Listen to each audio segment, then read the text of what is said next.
28 साल का हो चुका था ऋषभ, लेकिन शादी करने को तैयार ही नहीं था। माँ बाप पूरी तरह से परेशान हो चुके थे। जब भी किसी लड़की का रिश्ता ऋषभ के लिए लेकर आते तो वो शादी करने से साफ मना कर देता, चाहे लड़की कितनी भी सुंदर, कितनी भी अच्छी क्यों ना हो। ऋषभ के माँ बाप को इसकी वजह समझ में नहीं आ रही थी।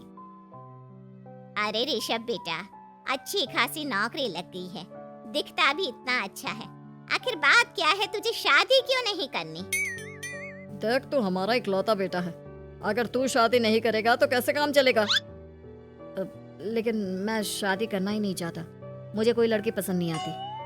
अरे बेटा, अगर कोई लड़की तुझे पसंद हो तो उससे शादी कर ले, हमें कोई ऐतराज नहीं है।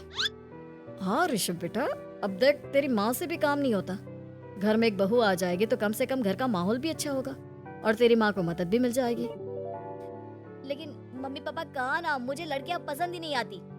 अरे लड़कियां पसंद नहीं आती तो क्या लड़का पसंद आता है? वो तो वक्त आने पर ही पता चलेगा। ऋषभ की बात सुनकर उसके माँ और पापा का सर चकरा जाता है। कुछ दिनों के लिए ऋषभ अपने ऑफिस के काम से शहर से बाहर जाता है और जब लौट कर आता है तो सामने का नजारा देखकर उसके माँ पापा बेहोश होते होते रह जाते हैं। अरे ये क्या, ये तुम्हारे साथ कौन है? माँ, ये दीपक है, मेरी पत्नी। हम दोनों ने शादी कर लिया है। दीपक तुम्हारी पत्नी कैसे हो सकता है? अरे दीपिका होती तो बात समझ में भी आती, ये तो लड़का है। तो क्या हुआ पापा, आजकल तो ये सब फैशन में है और मैंने आपको बताया था कि मुझे लड़कियां पसंद नहीं आती। अरे तो इसका मतलब ये थोड़ी है कि तुम दीपक को दीपिका बनाकर ले आओगे। मुझे बहू चाहिए, बहू के रूप में, ये आदमी नहीं। लेकिन मम्मी जी, मैं आपकी बेटे से बहुत प्यार करती हूँ, मेरा मतलब करता हूँ। अरे इसको तो करती हूँ का अंतर भी नहीं पता, लेकर जा इसे वापस। अगर आपने इसे घर से बाहर निकाला पापा तो मैं भी इसे के साथ चला जाऊंगा। मैं ऋषभ के बिना जी नहीं सकती, मेरा मतलब जी नहीं सकता। हमारा जिंदगी भर का साथ है, प्लीज हमें अलग मत कीजिए मम्मी जी, पापा जी। हे भगवान, ये तूने क्या दिन दिखाया?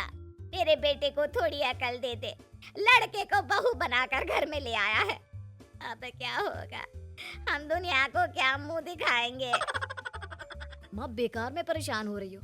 दीपक आपके सारे काम करेगी और एक अच्छी बहू की तरह आपके साथ रहेगी, देखना। पहले तो खुद तो क्लियर कर ले कि यह कुछ करेगा या करेगी, बाद में हम सोचते हैं कि हम क्या करें। बहू के आने के बाद क्या कहते हैं, मुंह दिखाई की रस्म, तो आप भी वही कर लीजिए। आप चाहे तो मैं पूरे मोहल्ले में न्योता दे आती हूँ। अरे रहने दे, तेरी वजह से बेइज्जती और ज्यादा होगी। आई बड़ी, अब मेरा मतलब है आया बड़ा न्योता देने वाला। अगले दिन सुबह के वक्त दीपक बड़ी नजाकत से चलता हुआ सबके लिए चाय बनाकर सुबह सुबह बालकनी में आ जाता है। प्रणाम मम्मी जी, प्रणाम पापा जी। ये देखिए, चाय बिल्कुल आपकी पसंद की है। मुझे ऋषभ ने सब कुछ बता दिया था कि आपको क्या क्या पसंद है। हे भगवान, ये सब क्या हो रहा है? ये क्या नौटंकी है?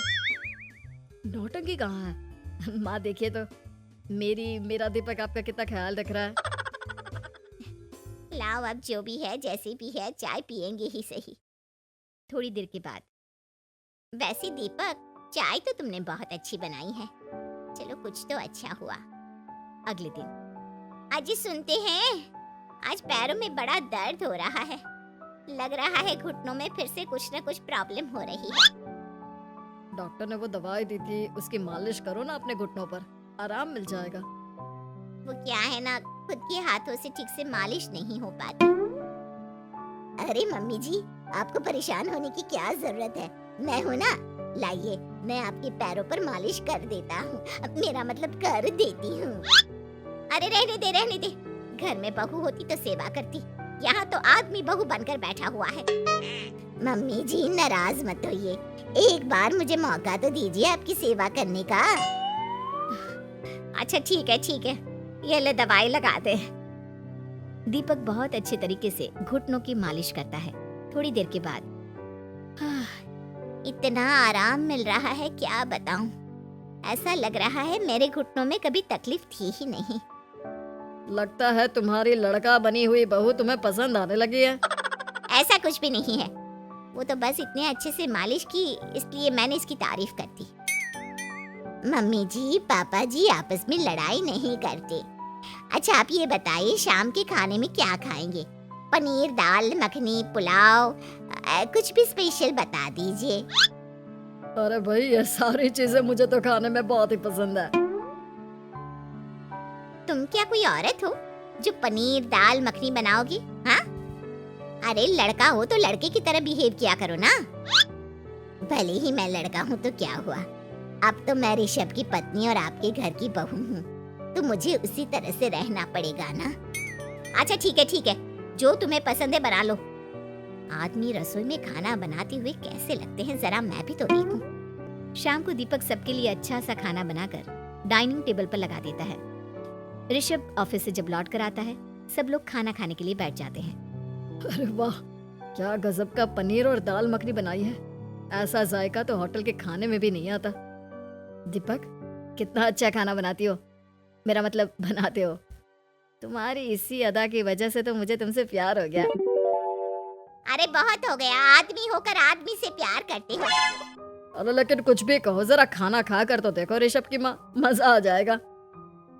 हाँ वैसे बात तो आपकी सही है, खाना तो वाकई में लाजवाब है। इतना स्वादिष्ट पनीर तो मैंने अपनी जिंदगी में नहीं खाया। कितना अच्छा होता अगर ये दीपिका होती।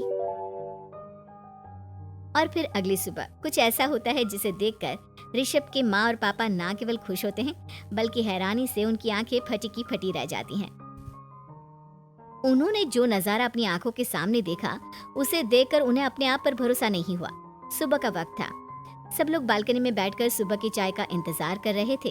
तभी रसोई में से एक बहुत ही खूबसूरत लड़की, जिसके लंबे लंबे बाल थे और जिसने साड़ी पहनी हुई थी, हाथ में चाय की ट्रे लेकर वहां आती है।